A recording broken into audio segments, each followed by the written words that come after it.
The hospital corridor was still echoing with alarms when Claire Whitman realized her life had just split into a before and an after.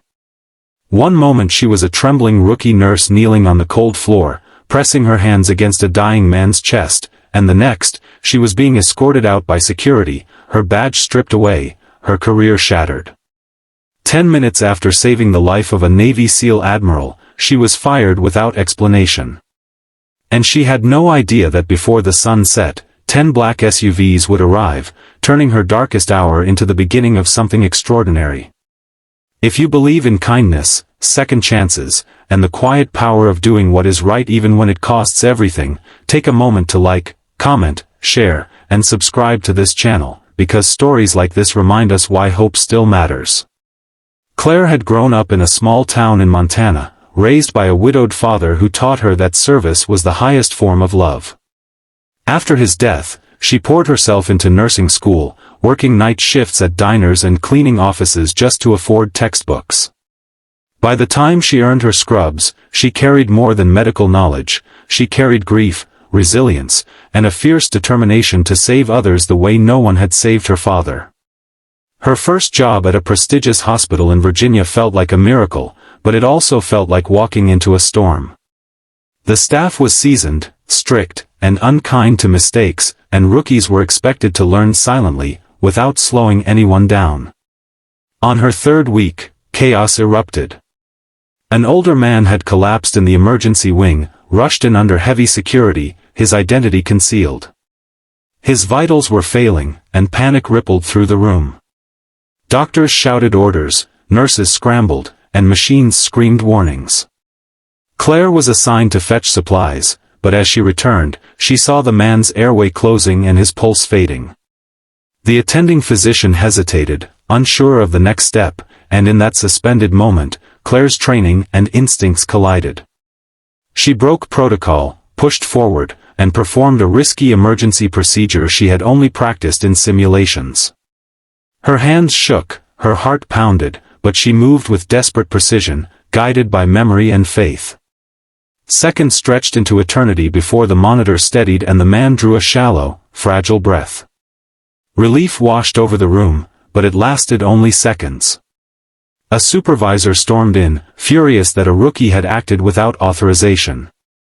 No one cared that the man was alive, they cared that rules had been broken.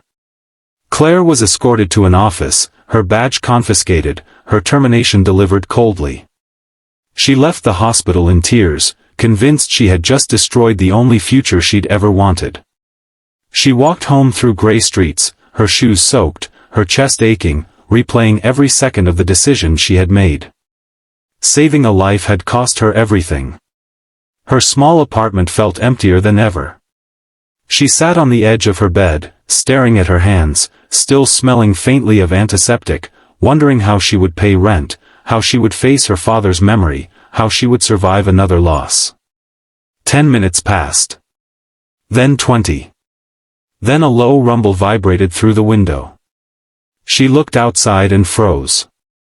One black SUV pulled up, then another, and another, until 10 of them lined the street, engines humming, windows tinted. Neighbors peeked from behind curtains. Fear clenched her stomach. She thought perhaps she was in trouble, that the hospital had accused her of wrongdoing. A man in a dark suit knocked gently. He introduced himself as Marcus Hale, representing a federal security detail. His voice was calm, respectful, and weighted with purpose. He told her the man she saved was Admiral Thomas Grayson, a legendary Navy SEAL commander who had led countless missions and carried the lives of many on his conscience. Her quick action had prevented irreversible brain damage and possible death. The Admiral had woken briefly, asked who saved him, and demanded to meet her.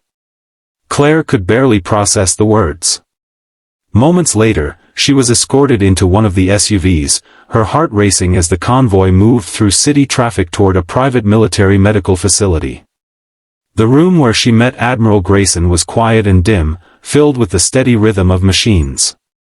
He was pale, but his eyes were sharp, carrying the weight of decades of service. He studied her, then nodded slowly, gratitude softening his hardened expression. He told her that in his life, courage had always come at a cost, and that her courage, though punished, had saved him. He spoke of his own daughter, lost years earlier to illness, and how he had felt her presence in the hands that brought him back. Claire listened, tears streaming freely, her heart breaking and healing all at once. By morning, the story had reached the hospital administration. Legal teams arrived. Policies were reviewed. Public statements were prepared.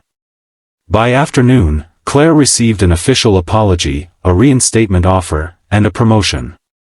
But the Admiral went further.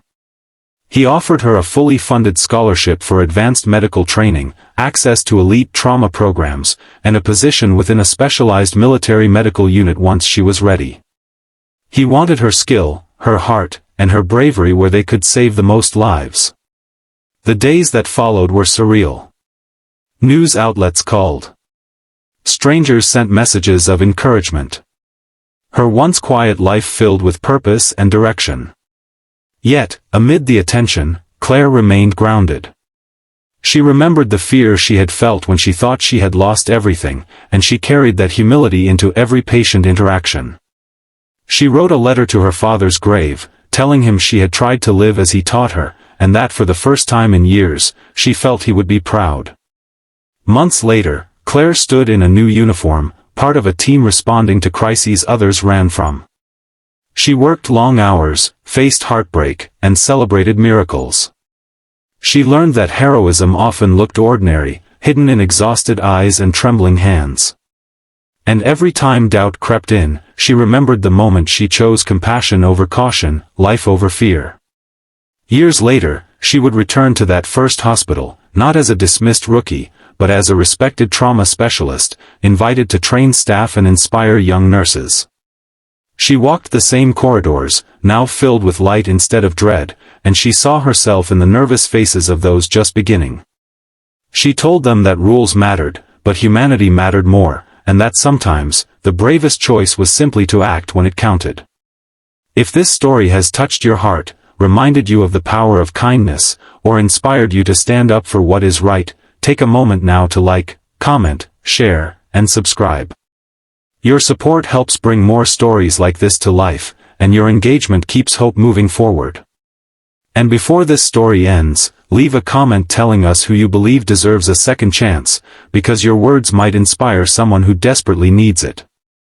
On quiet evenings, Claire still thought about that day, the alarms, the fear, the firing, and the black SUVs that changed her destiny. She realized that life often breaks us just before it rebuilds us, and that sometimes, losing everything is the only way to find what truly matters. Her journey became a testament to resilience, to faith, and to the unshakable belief that compassion can rewrite fate. And somewhere, in the stillness between heartbeats, she felt her father's presence, whispering that love, once given freely, never truly disappears.